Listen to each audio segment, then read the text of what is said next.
Dan bagi membincangkan isu mengenai HIV AIDS, bersama kita di studio adalah Pengarah Eksekutif Majlis AIDS Malaysia, Bahtiar Talha. Terima kasih Cik Bahtiar kerana bersama kami di Awani Global malam ni. Terima kasih. Ya, Cik Bahtiar, antara isu utama adalah akses kepada rawatan antiretroviral.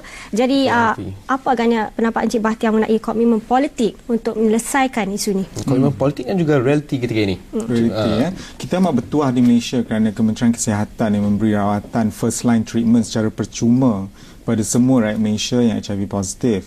Tapi secara realitinya, nombor pengidap HIV yang datang mendapatkan rawatan masih kecil lagi. Ini kerana di Malaysia kita tengok banyak stigma dan diskriminasi terhadap mereka yang HIV positif. Ramai yang takut nak beritahu keluarga atau kawan-kawan yang mereka mengidapi yang mereka ada HIV, dan sebab itu mereka tak keluar mendapatkan rawatan sebab takut orang tahu.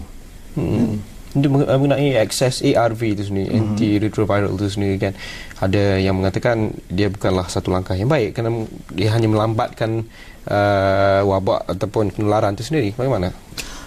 Kalau kita tengok daripada segi perubatan, HIV AIDS ni sebenarnya macam penyakit-penyakit lain juga, macam diabetes, what we call chronic disease. Jadi penyakit ni kita boleh kawal. Sekarang ni manageable disease. Jadi seperti diabetes, kita cuma kena ambil ubat lah sepanjang hayat untuk masa sekarang ni. Jadi mereka menghadapi HIV di Malaysia dan juga di seluruh dunia sekarang kita tengok mereka ni dalam jangka usia yang produktif daripada 20 hingga 40 tahun. Jadi sebab itu kita nak memanjangkan lagi usia mereka sebab mereka ni semua masih boleh berbakti kepada masyarakat, masih boleh memberi sumbangan kepada negara. Cakap tentang sumbangan kepada pesakit AIDS ni, pada 2005 ketika sidang kemuncak PBB, pemimpin dunia bersetuju meningkatkan usaha bagi mencegah HIV ni. Jadi namun pada realiti apa yang berlaku sebenarnya?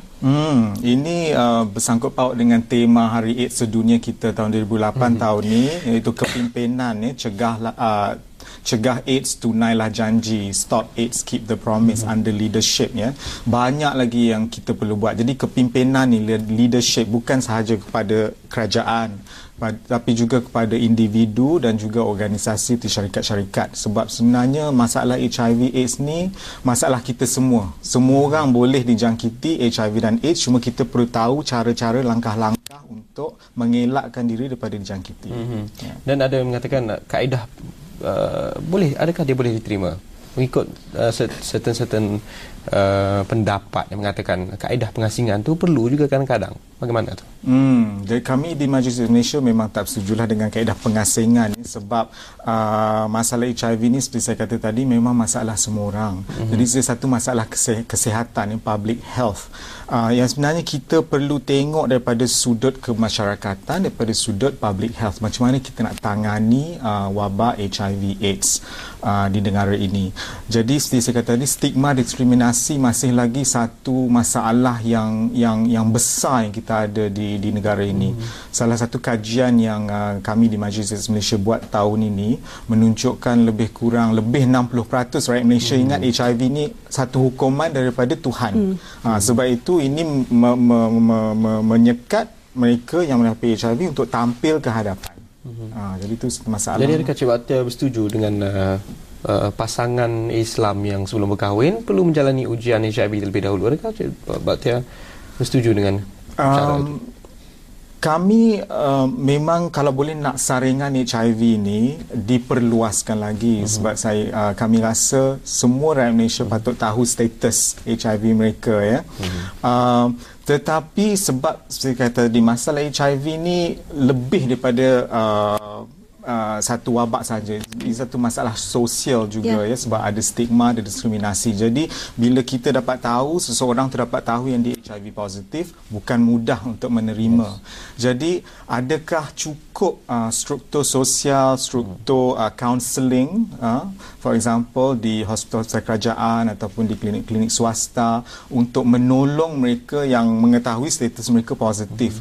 Jadi saya rasa daripada sudut itu kita ni masih tidak mencukupi di Malaysia ya. Dan juga saringan HIV ni bukan hanya patut dibuat sebelum berkahwin sahaja. Sebenarnya sebab seperti kita tahu ya, sebagai manusia kita ada aktiviti lain yang kita buat sebelum dan selepas berkahwin. Jadi saringan ni sepatutnya menjadi satu amalan lah untuk semua di antara kita. Malah bayi pun boleh dapat kita tak sedar bayi pun boleh dapat sebenarnya. Ya, daripada ibu ke anak ya. Memang ada kes-kes. Jadi apakah agaknya message Majlis AIDS Malaysia sebenarnya Hari AIDS Sedunia ni?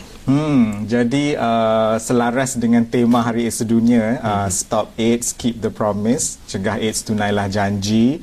Di antara janji-janji yang kita buat tahun-tahun sebelum ni ialah kita nak mengurangkan stigma dan diskriminasi sebab terlalu banyak stigma diskriminasi terhadap mereka yang menghadapi HIV di Malaysia. Bukankah itu satu perkara yang sukar kerana dah bertahun-tahun nak mengurangkan stigma tu memang sukar. Jadi apakah langkah terbaru? Memang sukar. Soalan saya yang terakhir lah, mungkin apakah langkah terbaru nak mengubah tu?